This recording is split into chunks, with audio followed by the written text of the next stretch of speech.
My name's Coley Andrews, GSB class of 2009. My partner and I started a firm called Pacific Lake Partners, and all we do are invest in and support search fund entrepreneurs. The search fund model has its roots here at Stanford, and fortunately it's a very fast-growing part of the little entrepreneurial universe. The search fund model is really entrepreneurship through acquisition.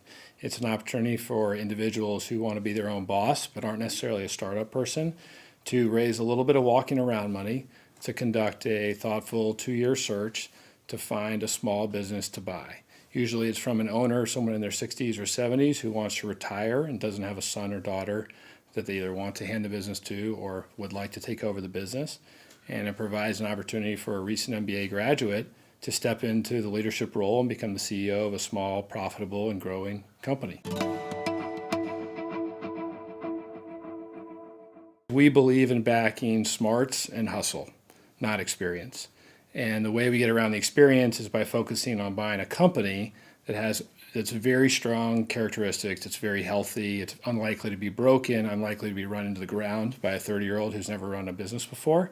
And when you have those ingredients at the company level, and you layer in on top of that somebody who's inexperienced but well-educated, has a lot of hustle and drive, has turned down attractive offers to go work at other big companies because she or he wants to be in business for themselves, you really can create an environment where a lot of magical things can happen.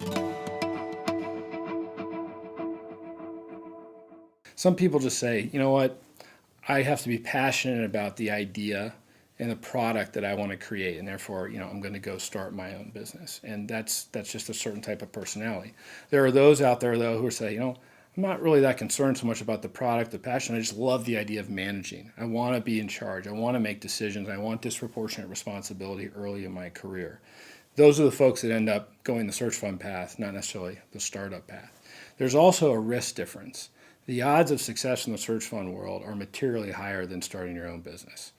They come in two phases. One, you raise money to go out and find a company, and you have about a 75% chance during a 2-year period of actually finding and buying a company.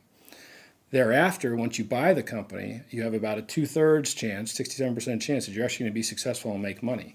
And there are investors out there that have skewed the odds on both of those situations farther up to the right to the positive. So when you walk it all through, you have a greater than a 50% chance of being successful, becoming a CEO, building a company, and having a financial outcome and a life experience outcome that you want. That's very different than the startup risk, where it's much more boom or bust. What we're looking for when we find a new entrepreneur, or a new entrepreneur reaches out to us, is really two things. One, the strategy that they're going to employ to look for a company to buy, and the type of company that they want to buy. So that gets to my earlier point about, hey, buying a good business in a good industry increases your odds of success. So if they're focused on that, that's great, check the box.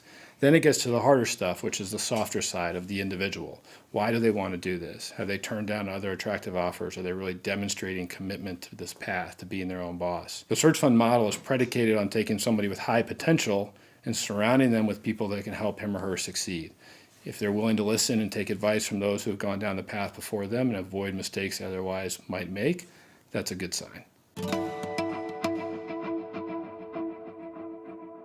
We often get that question, oh my gosh, you put a 30-year-old in charge of a company on day one, doesn't everybody flee for the exits? And the answer is no. These are small businesses, the employees, it's important for them, it's their job, they want to stay there.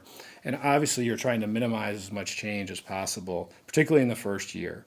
So the transition is really do nothing. Just listen, learn, make sure you're buying a business that's going to continue to move forward even while you have this management change going on.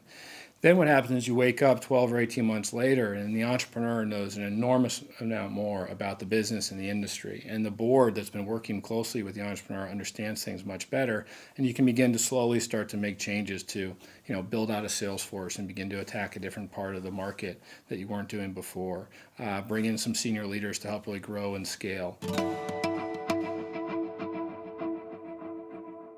For the investor, it's not a lot of money up front to run risk on a high potential individual. So we're investing $30,000, $40,000, $50,000 for that entrepreneur to have 2 years of runway to go out there and find that business, okay? And I know that 75% of the time I'm going to have an option to invest more money into the company they actually find. And that's why, I exist, is to invest larger amounts in the business on behalf of our LPs. So you skew the risk materially and have, on the small dollar amount, there's some chance you're going to lose that, but 75 out of 100 is still pretty good. And then you have a chance to decide whether or not you want to invest a lot more money once you have something known, which is a known business, a known history of profits and growth, a known industry, and an entrepreneur that you've been working with for 18 to 24 months that you've gotten to know a lot better than you did back at the beginning.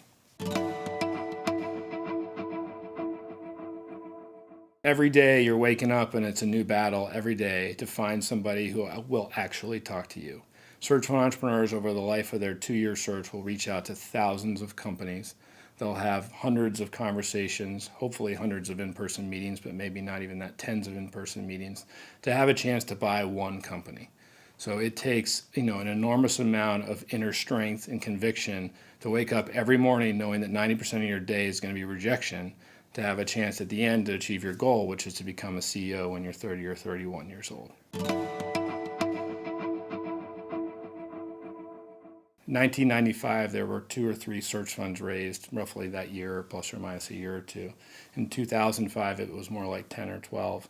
And in 2015, there'll be over 50 search funds that have come out and raised. So it is clearly now gotten to a place where entrepreneurs who want to be their own boss, but they're not a startup person, know that it's a viable path to achieving their goal. And so therefore, it's a super exciting time to be involved in the search fund community. And if you just think about the number of businesses out there that are owned by individuals in their 60s and 70s, the baby boomer generation, they have to find something to do with their primary asset. And a lot of them love the idea of selling their business to a younger version of themselves, which is the search fund entrepreneur.